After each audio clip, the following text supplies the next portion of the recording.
नमस्कार.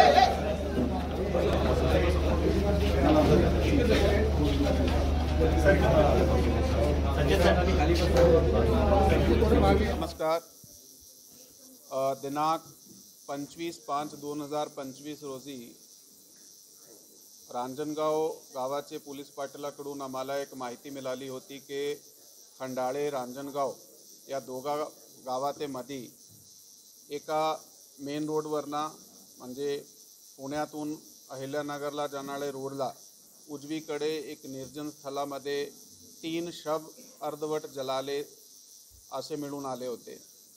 त्याप्रमाणे पोलिसाची टीम त्या ठिकाणी गेली आणि घटनास्थळावर वरिष्ठ अधिकारी आम्ही सुद्धा व्हिजिट दिली. त्यामध्ये एक 25 ते 30 वयोगटाची महिला, त्याच्याबरोबर एक वर्ष आणि दुसरा 3 वर्षाचा बाळ, हा 2 मुले त्याच्याबरोबर अर्धवट जळालेली स्थितीमध्ये आम्हाला मिळून आले. त्यातून महिलाचे डोक्यावर मारसुद्धा लागली होती, ब्लड त्या ठिकाणी पडला होता. आणि त्याप्रमाणे रांजणगाव पोलीस स्टेशन ज्या ठिकाणी गुन्हा क्रमांक 164/2025 कलम 103 आणि 238 भारतीय न्याय संहिता अंतर्गत दाखल करण्यात आला होता.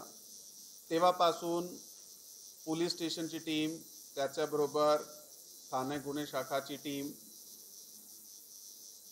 वरिष्ठ अधिकाऱ्याचे पथक त्याच्यात सतत तपासामध्ये आरोपीचा शोध आणि विशेषतः ओळख पटलेली नव्हती माहिताची ओळख पटण्यासाठी खूप काही उपक्रम करण्यात आले.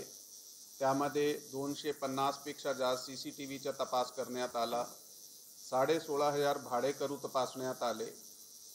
रांजणगाव आणि पुण्याचे आजूबाजू ज्या ठिकाणी MIDC आहे, ज्या ठिकाणी बाहेरून येऊन कामगार काम करत आहे, त्याच्याबद्दल तपासणी करण्यात आली. त्या रस्त्यामध्ये 10 मिनिटांमध्ये 200 ते 250 व्हेकल पास होत आहे. CCTVमध्ये प्रत्येक व्हेकलची चाचणी करण्यात आली, परंतु टीमला कुठेतरी यश प्राप्त झाला नाही.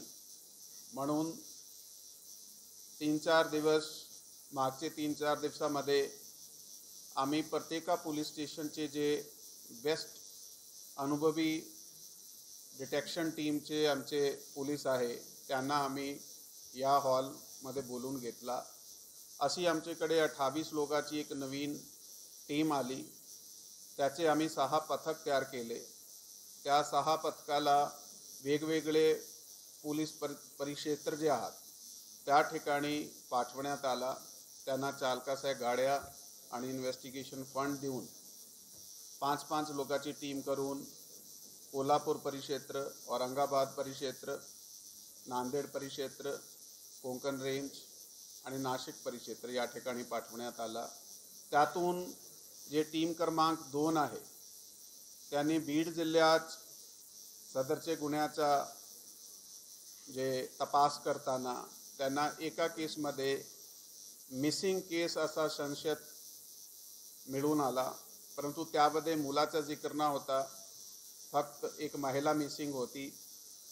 हा सदरचा मिसिंग केस माजलगाव ग्रामीण पोलीस स्टेशन या ठिकाणी 9/5/2025 रोजी दाखल होता. परंतु अशी सुद्धा माहिती मिळाली होती की ती महिला 15/5/2025 रोजी मिळून आली आहे. तरी देखील हा 5 अंमलदाराचा जे पथक होता त्यांनी त्याची सखोल चौकशी केली. त्याची सखोल चौकशी केल्यानंतर त्या पोलीस स्टेशनची माहिती घेऊन त्यांनी स्थानिक गुन्हे शाखाचे आमचे पोलीस निरीक्षक शिलीमकरजी त्यांना संपर्क केला. त्यातून पुढे जाऊन त्या महिलाचे घरी गेले. त्या ठिकाणी लोकांचे जबाब विचारले, म्हणून त्यांना हे खात्री झाली हे तीच महिला आहे. त्या महिलाबद्दल अधिक माहिती घेताना त्याचे नवऱ्यापर्यंत पोहोच केली, म्हणून त्यांनी खूप सारी माहिती सांगितली. खरं तर या केसमध्ये महिला आणि त्याचे नवऱ्याचा आपसात पटत नव्हता, त्याचा नेहमी वादविवाद व्हायचे. हा वादविवाद मिटविण्यासाठी त्याचा एक नातेवाईक जो हा गुन्ह्याचा आरोपी आहे त्याचा नाव गोरख पोपट बोखारे म्हणून आहे. हा 36 वर्षाचा, मूळ श्रीगोंदा अहिल्यानगर जिल्ह्याचा राहणार आहे, परंतु काही वर्षापासून हे रांजणगाव MIDCचे जवळ एका ठिकाणी राहत होता आणि ड्रायव्हरचं काम करत होता, खाजगी ड्रायव्हरचा. हा ते जी महिला आहे स्वाती केशव सोनवणे, 25 वर्षाची, हा त्याचा आणि त्याच्या नवऱ्याचा वादविवाद जे होता ते मिटवण्यासाठी 4 महिने अगोदर त्याच्या घरी गेला होता. त्याचा वाद मिटवताना त्याचा त्या महिला आणि हा जे आरोपी आहे सदरच्या गुन्ह्याचा त्याच्या आपसात प्रेम प्रकरण सुरू झाला.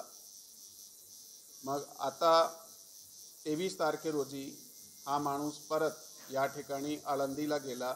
आळंदीला मैताचे आईवडील, मैत महिलाचे आईवडील राहत होते, त्या ठिकाणी जाऊन परत वादविवाद मिटवण्याचा वेळी तो प्रयत्न करत होता.